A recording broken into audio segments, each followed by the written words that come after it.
North east का विषय तो ऐसा माना जाता था जिसे कोई हाथ लगाने के लिए भी तैयार नहीं था।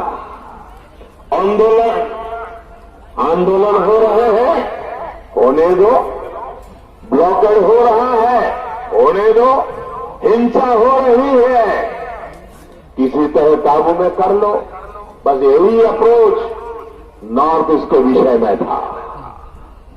मैं मानता हूं कि इस अप्रोच ने उत्तर पूर्व के हमारे कुछ भाई बहनों को इतना दूर कर दिया था कि उनका संविधान और लोकतंत्र में विश्वास खोने लगा।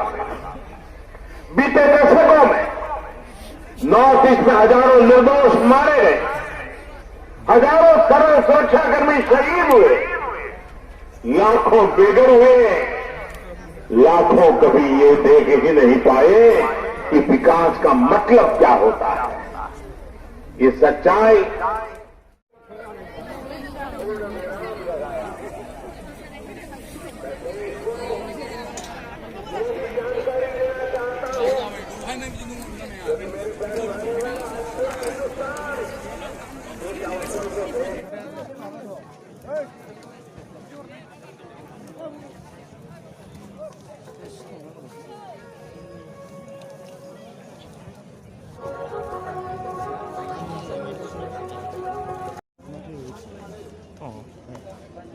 그 지금 털어.